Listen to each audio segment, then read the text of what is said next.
Hello everyone, चंदन maths YouTube channel में स्वागत है, जहां पे 11th 12th मैथ का वीडियो अपलोड किया जाता है। आज हम बात करेंगे inverse of matrix using elementary operation, मतलब कि एलिमेंट्री ऑपरेशन का प्रयोग करके मैट्रिक्स का इन्वर्स निकालना। तो चलिए देखते हैं। यहाँ पे लिखा हुआ है inverse of matrix by elementary operation.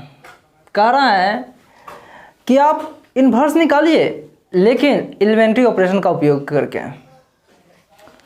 तो चलिए निकालने का मेथड देखते हैं, ठीक है। मेथड क्या कह रहा है, देखिए यहाँ पे लिखा हुआ है if A is matrix such that A inverse exist then to find A inverse.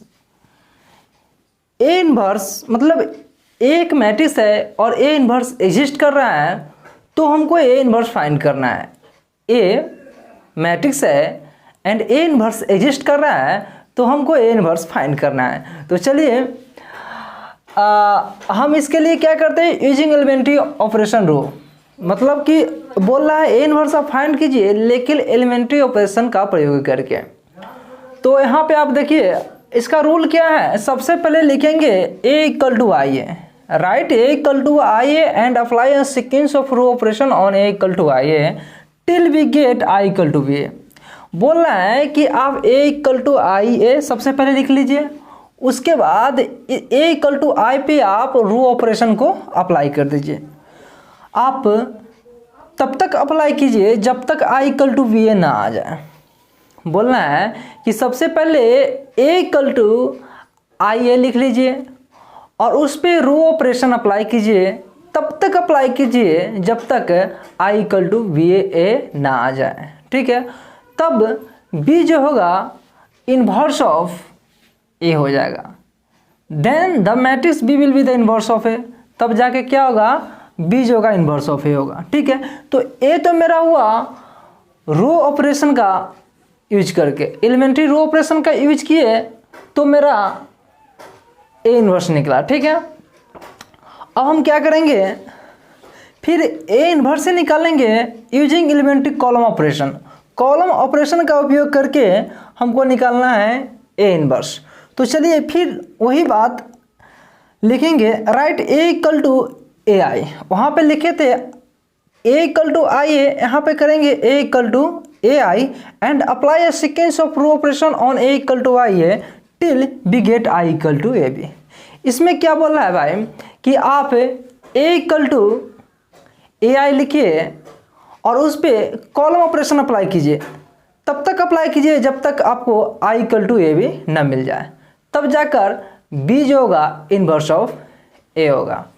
तो ए तो मेरा इस टाइप में समझाए थे, ए तो आप लोगों को हम इस टाइप से समझाए थे। अब इसको अच्छे से समझने के लिए चलिए हम एग्जाम्पल देखते हैं और एग्जाम्पल देखकर इसको बहुत अच्छे तरह से बना सकते हैं, ठीक है। ये तो मैंने रूल बताया था कि कैसे किस तरह से हम ए इनवर्स फाइंड करेंगे यूजिंग एलिमेंट्री ऑपरेशन का प्रयोग करके। इसमें कॉलम ऑपरेशन का भी प्रयोग कर लेंगे और ऑपरेशन का भी प्रयोग करके हम बनाएंगे। चलिए अब हम बात करते हैं क्वेश्चन, एक एग्जाम्पल लेकर, मतलब एक क्वेश्चन लिखेंगे और उसको बनाएंगे, बहुत अच्छे तरह से समझेंगे कि आखिर हम करते कैसे। तो चलिए देखते हैं। चलिए एक एग्जांपल हम देखते हैं। यहाँ पे लिखा हुआ है find by using elementary operation find the inverse of the matrix A equal to 1 to 2 - 1, ठीक है। तो इसको बोल रहा है कि आप इन्वर्स ज्ञात कीजिए एलिमेंट्री ऑपरेशन का उपयोग करके। तो यहाँ पे हम दो ऑपरेशन लगा के इस क्वेश्चन को सॉल्व कर सकते हैं, row operation and column operation से। तो पहले हम रो ऑपरेशन देखते हैं। using elementary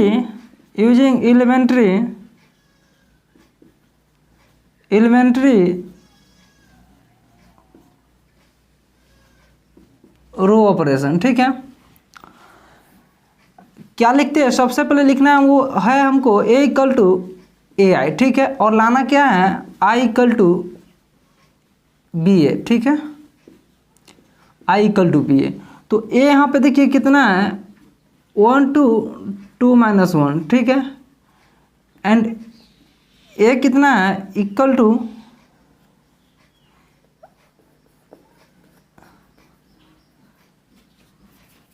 sorry equal to I A का प्रयोग करेंगे। ठीक है, सबसे पहले क्या करेंगे, रो ऑपरेशन में आई ए लिखते हैं। ठीक है, आई 1 0 0 1 है। ठीक है, और ये है ए है, तो इसमें हम रो ऑपरेशन करेंगे। तो रो ऑपरेशन क्या करेंगे, इस टर्म को हमको जीरो करना है। ठीक है, सबसे पहले हमको लाना क्या है, आई लाना है। तो आई लाने का मतलब 1 0 1 0 0 1 होगा, मतलब यहाँ पे भी जीरो करना है, यहाँ पे भी जीरो करना है, यहाँ पे 1 करना है। तो सबसे पहले क्या करते हैं, 2 को हम जीरो करते हैं। तो यहाँ से R2, तो R2 इक्वल टू क्या होगा, R2 माइनस 2R1। क्या किया हम, R2 को R2 में से R1 में 2 से मल्टीप्लाई करके घटा दिए। तो क्या होगा, यहाँ पे देखिए 1 2 0 हो जाएगा। और यहाँ क्या जीरो कैसे हो गया, 2 माइनस 2 इंटू R1 का वैल्यू 1, तो इक्वल टू क्या होगा, 0 होगा। फिर यहाँ पे देखिए -1 माइनस 2 इंटू R1 का वैल्यू 2 होगा, तो -5 हो जाएगा। यहाँ पे -5 हो गया। ठीक है, इक्वल टू 1 0। फिर R2 कितना है, 0 -2 इंटू R1 का वैल्यू 1 है, तो क्या आ गया, -2 आया। ठीक है, फिर यहाँ पे R2 का वैल्यू 1 -2 इंटू R1 0, तो यहाँ पे 1 आया। ठीक है, ए इतना आया। अब हम क्या करते हैं, इस टर्म को 1 करते हैं, इसको क्या करते हैं, 1 करते हैं। तो R2 क्या होगा, -1/5 R2 में क्या किए, -1/5 से मल्टीप्लाई कर दिए। तो क्या हो गया, 1 2 0 1। ठीक है, इक्वल टू 1 0 मल्टीप्लाई करेंगे तो 2/5 आएगा, ए माइनस का 1/5 आएगा। ठीक है, अब क्या करना है, इस टर्म को हमको जीरो करना है, इसमें ए रहेगा। ठीक है, तो इस टर्म को जीरो करने के लिए क्या करना होगा, R1 क्या करना होगा कि R1 -2R2 में 2 से मल्टीप्लाई करके घटा दिए। तो क्या हो जाएगा, R2 में 2 से मल्टीप्लाई करके घटाएंगे तो यहाँ देखिएगा ए तो 1 रहेगा, नहीं 1 मिनट, घटाएंगे तो यहाँ पे 0, R1 का वैल्यू कितना है, 1 -2 इंटू R2 का वैल्यू 0, तो यहाँ पे 1 ही रह जाएगा। ठीक है, 2, तो यहाँ पे देखिए 2 -2 इंटू R2 का वैल्यू कितना है, 1, तो क्या हो गया, 0 हो गया। और यहाँ पे क्या होगा, ए 0 रहेगा, ए 1 रहेगा। ठीक है, इक्वल टू, अब देखिए यहाँ पे क्या करना है, 1 R1 तो 1 यहाँ पे देखिए क्या होगा, 1 -2 इंटू R2 का वैल्यू 2/5, तो 1 -4/5 मतलब कि 1/5 आएगा। ठीक है, तो यहाँ पे क्या लिखेंगे, 1/5।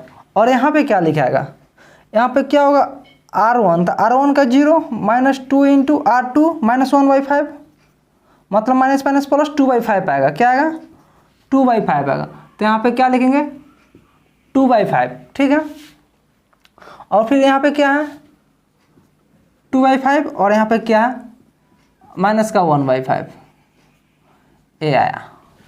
तो देखिए यहाँ पे अब एक क्या होगा, बी है, ए क्या है, ए है, आ गया I = बी ए का फॉर्म। तो क्या होगा, B is the inverse of A, तो ए इन्वर्स का वैल्यू कितना होगा, 1/5 2/5 2/5 -1/5, ये मेरा आंसर हो गया। ठीक है, तो देखिए हमने क्या किया, बोल रहा है भाई कि इस क्वेश्चन को आप सॉल्व कीजिए एलिमेंट्री ऑपरेशन लगा के। इस क्वेश्चन को आप क्या कीजिए, सॉल्व कीजिए एलिमेंट्री ऑपरेशन लगा के। तो हमने क्या किया, एलिमेंट्री ऑपरेशन लगाए, क्या एलिमेंट्री ऑपरेशन में हम सबसे पहले लगाए एलिमेंट्री रो ऑपरेशन। तो एलिमेंट्री रो ऑपरेशन क्या करता है भाई, ए = IA पहले आप लिख लीजिए, कुछ नहीं कीजिए, ए = IA लिख लीजिए और मेरे को आन दीजिए I = BA ले आइए। ठीक है, तो हमने ए = IA लिखा। ठीक है, और ए = IA में हमने रो ऑपरेशन लगा दिया। ठीक है, तो रो ऑपरेशन लगाया इस तरह से, तो मेरे को कुछ ऐसा आया, कुछ ऐसा आया, कुछ यहाँ पे ऐसा आएगा। ठीक है, एक ऐसे आ रहा है जैसे कि देखिए इस टर्म को जीरो करना है, ठीक है, ए टर्म को जीरो करना है तो क्या R2 को लिखेंगे और इसमें 2 से मल्टीप्लाई करके हमने क्या किया, घटा दिया, तो ए मेरा R2 हो गया, ठीक है। तो मेरे को जो काम इसमें किए वो काम भी इसमें भी करेंगे, तो इसी तरह से मेरा कुछ ऐसा बन गया, ठीक है। फिर वही काम किए, रो ऑपरेशन इसमें भी किए, इस टर्म को हमको क्या करना था, 1 करना था, तो 1/5 से क्या किया, डिवाइड किया R2 को, तो हमको 1 आ गया, ठीक है, 1 आ गया, कुछ ऐसा आ गया, ठीक है। अब क्या करना है, इस टर्म को हमको जीरो करना था, जीरो करना था तो क्या करें, R1 से घटा दिए R2 को 2 से मल्टीप्लाई करके, तो मेरे को कुछ ऐसा आ गया। तो यहाँ से मेरा एक कुछ ऐसा प्राप्त हुआ। अब I = BA के फॉर्म पकड़ लिया, तो यहाँ से हम बोल सकते हैं B = A इनवर्स, मतलब कि B is the inverse of A, तो A इनवर्स का वैल्यू इतना आ गया। तो देखिए इस क्वेश्चन को आप अच्छे तरीके से, आशा है कि आप समझ गए होंगे। यदि आपको समझ नहीं आई है तो फिर से इसको पुश कीजिए, बैक कीजिए और आप फिर से इसको देखिए, अच्छी तरह से आपको समझ में आ जाएगा। तो हमने इसको किया रो ऑपरेशन से सॉल्व, ठीक है। अब हम करते हैं इसको कॉलम ऑपरेशन से। आप दोनों मेथड से कर सकते हैं, जो आपको अच्छा लगेगा। हम तो बता दिए, दोनों बताएंगे अभी। ए रो ऑपरेशन बता दिए, अब बताते हैं हम कॉलम ऑपरेशन से कैसे बनाते हैं इस क्वेश्चन को। तो चलिए कॉलम ऑपरेशन देखते हैं। इसको आप लोग लिख लीजिए।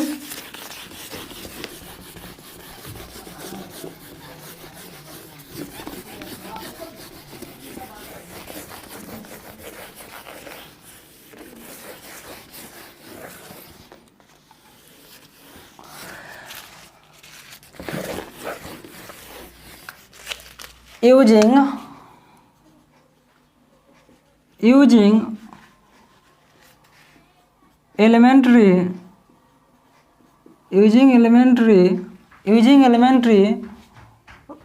column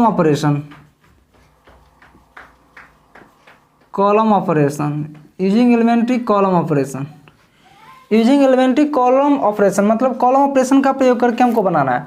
तो कॉलम ऑपरेशन में क्या करता है भाई कि आप लिख लीजिए A इक्वल टू AI लिख लीजिए, और मेरे को आन दीजिए I equal to A B आन दीजिए, तो चलिए A लिखते हैं। A कितना है मेरा 1 2 2 -1, ठीक है, और A यहाँ रहने देंगे I 1 0 0 1, ठीक है। अब क्या करते हैं, यहाँ पे कॉलम ऑपरेट करना है, तो कॉलम ऑपरेट करना है तो सबसे पहले हम इसको जीरो करते हैं, C1 तो C1 minus 2C2, C1 plus 2C2, इस टर्म को जीरो करना था। तो क्या किए, C1 में C2 में 2 से मल्टीप्लाई करके ऐड कर दिया। तो देखिए अब क्या होगा, ऐड करने के बाद क्या होगा, C1 ऐड करेंगे तो C1, अब देखिए C1 कितना है 1 है, प्लस 2 इंटू C2 2, कितना होगा 5 होगा, यहाँ पे क्या होगा 5 होगा। अब 2 है, C2 कितना है 2 प्लस 2 इंटू C2 कितना है यहाँ पे -2, 2 प्लस 2 इंटू C2 -1, तो क्या होगा यहाँ पे 0 होगा, तो यहाँ पे हमने 0 लिख दिया, और 2 ही रहेगा -1 रहेगा, ठीक है। C1 में कोई चेंज नहीं, C2 में कोई चेंज नहीं, ठीक है। अब देखिए C1 कितना है 1 प्लस 2 इंटू C2 0, तो कितना होगा यहाँ पे 1 और 0, तो C1 0 प्लस 2 इंटू C2 कितना है यहाँ पे 1 है, तो 1 लिखेंगे, तो मतलब कि यहाँ पे कितना आया 2 आया, ठीक है।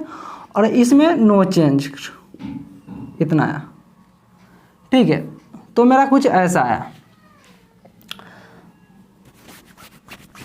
C1 1 था ना, तो इसमें लिख लीजिए 1, ठीक है। अब देखिए क्या करते हैं, अब क्या करना है हमको, 5 आ गया। आप क्या कीजिए, आप इस टर्म को आप 1 बनाइए, क्या कीजिए इस टर्म को 1 बनाइए। तो इस टर्म को 1 बनाने के लिए क्या होगा, C1 1/5 C1, मतलब C1 में 1/5 से आप क्या कीजिए मल्टीप्लाई कीजिए, तो मल्टीप्लाई करेंगे तो क्या होगा, ए 1 होगा, ए 0 होगा, इसमें कोई चेंज नहीं, इसमें कोई चेंज नहीं, ठीक है। ए आएगा ए 1/5 2/5 0, ए 1 होगा, कोई चेंज इसमें नहीं, ठीक है। अब क्या करेंगे, इस टर्म को हमको जीरो करना है, ठीक है, C2 को। तो C2 को जीरो करने के लिए क्या क्या करना होगा, देखिए यहाँ पे C2 को हमको क्या करना है, जीरो करना है, C2 को जीरो करना है। तो C2 को जीरो करने के लिए क्या करना होगा, C2 माइनस इसमें 2 से मल्टीप्लाई करके घटा देंगे। तो C2 minus 2 into C1, C1 में क्या किया, 2 से मल्टीप्लाई करके सब्ट्रैक्ट कर दिए। तो चलिए यहाँ पे देखते हैं कैसा बनेगा। यहाँ पे क्या होगा, 1 होगा, ठीक है। C2 हमको C2 चाहिए, तो इस 1 0 C1 में कोई परिवर्तन नहीं, C1 में कोई परिवर्तन नहीं, C2 रहा, तो C2 क्या है यहाँ पे 2 माइनस 2 इंटू C1, C1 का वैल्यू 1 है, तो 2 माइनस 2 0 होगा। तो यहाँ पे क्या लिख दिया हमने, 0 लिख दिया। अब यहाँ पे -1, C2 में -1 देखना है, ठीक है। तो -1 करेंगे, -2 इंटू C1, तो C1 का वैल्यू कितना है, 0, तो यहाँ पे 0 लिखे, तो लगभग कितना आया, -1 आया, इक्वल टू, ठीक है। अब क्या है, ए है, ठीक है, ए लिखिए। हमको C1 में कोई परिवर्तन नहीं, तो 1/5 आया, 2/5 आया, C1 में कोई परिवर्तन नहीं, C2 चाहिए था। C2 कितना है यहाँ पे देखिए, C2 0 है, 0 माइनस 2 इंटू C1, तो C1 का वैल्यू 1/5 है, मतलब कि -2/5 आ गया, मतलब कि कितना आ गया, C2 माइनस का 2/5 आया, ठीक है, माइनस का 2/5 आया।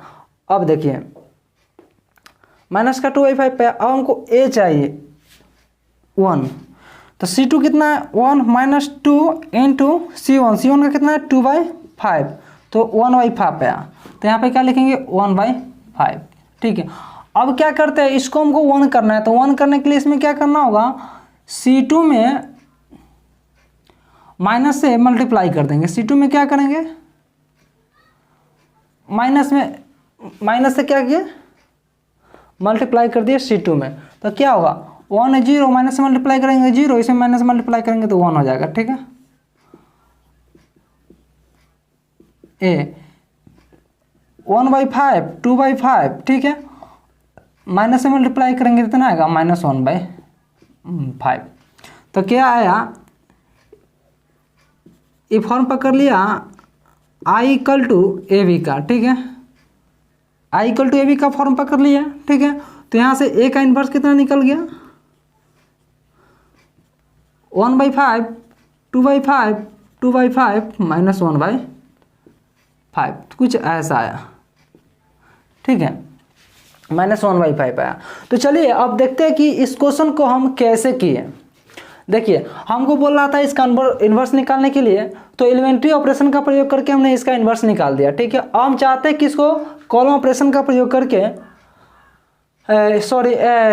इसको रो ऑपरेशन का उपयोग करके हमने इस क्वेश्चन का आंसर निकाल दिया, ठीक है। अब हम चाहते हैं कि कॉलम ऑपरेशन का यूज करके भी इस क्वेश्चन का सॉल्व करें। तो कॉलम ऑपरेशन का यूज करने के लिए हमको लिखना होता है A इक्वल टू AI का फॉर्म पकड़ाना होता है। तो A इक्वल टू AI हमने लिख लिया, ठीक है, A इक्वल टू AI लिख लिया, हमको लाना है I इक्वल टू A भी लाना है, ठीक है। तो इसके लिए हम क्या करते हैं, पहले A का यहाँ वैल्यू रखते हैं, उसके बाद I लिखते हैं और A लिखते हैं, I का वैल्यू यहाँ पे हमने क्या किया, पुट कर दिया, ठीक है। अब यहाँ पे हम क्या करते हैं, कॉलम ऑपरेट करते हैं, कॉलम ऑपरेशन करते हैं। तो कॉलम ऑपरेशन करते हैं तो सबसे पहले हम इसको 2 को 0 किए हैं, ठीक है। 2 को 0 करने के लिए हम क्या किए हैं, C1 और क्या किए, C1 में प्लस किए हैं C2 में 2 से मल्टीप्लाई करके, C2 में 2 से मल्टीप्लाई कर रहे हैं, इसमें ऐड कर दिए तो मेरे को A 0 हो गया, ठीक है। अब क्या करना था, इसमें हमको इसको 1 लाना था, तो 1 लाना था तो क्या किया, C1 में 1/5 से डिवाइड कर दिए, 1/5 से मल्टीप्लाई कर दिए तो मेरे को 1 आ गया, ठीक है। अब क्या करना था, इस टर्म को 0 करना था। इस टर्म को 0 करने के लिए क्या करना होगा कि C2 में, मतलब कि C1 में 2 से मल्टीप्लाई करके C2 से घटा दिए तो मेरे को यहाँ पे 0 हो गया, ठीक है। बचा नेगेटिव, तो नेगेटिव को हटाने के लिए क्या किए कि C2 में 1 से माइनस से मल्टीप्लाई कर दिए, C2 में माइनस है, मतलब C2 में माइनस नेगेटिव से मल्टीप्लाई कर दिए, ठीक है। तो माइनस नेगेटिव से मल्टीप्लाई करने के बाद मेरे को कुछ ऐसा आ गया, तो A का इन्वर्स निकल गया। तो इस तरह से किसी भी क्वेश्चन का, मतलब कि 2x2 का भी क्वेश्चन हो, 3x3 का भी क्वेश्चन हो, या मतलब कि 2x3 कितना का भी, मतलब कि यहाँ पर इन्वर्स निकालना होगा, 2x2 का भी इन्वर्स निकालना होगा, 3x3 का भी इन्वर्स निकालना है, चाहे कितना भी क्वेश्चन क्यों ना हो, आप इसका यूज करके इन्वर्स निकाल सकते हैं। एक ये मेथड है इन्वर्स निकालने का, ठीक है। तो चलिए आप लोग इन्वर्स निकाल लीजिएगा, आसान है। तो आप जाइएगा एनसीईआरटी का बुक उठाइएगा और उस बुक में बहुत सारे क्वेश्चन दिया हुआ होगा, ठीक है। ये लास्ट ही चैप्टर चल रहा है इन्वर्स, तो वहाँ पे जाइएगा, बहुत सारा क्वेश्चन दिया हुआ रहेगा, आप जाकर उस क्वेश्चन को ट्राई कीजिएगा, बनाने की कोशिश कीजिएगा। यदि आपसे नहीं बनेगा तो आप कमेंट बॉक्स में जाके कमेंट कर सकते हैं, आपका सारा क्वेश्चन का सलूशन हम कर सकते हैं, ठीक है। और कोशिश कीजिएगा कि कॉलम ऑपरेटर का भी प्रयोग करके बना लें, अदरवाइज हम लोग एक ही का यूज करते हैं, रो ऑपरेशन से ही बनाते हैं, ठीक है। तो आप लोग दोनों से कर लीजिएगा, ठीक है।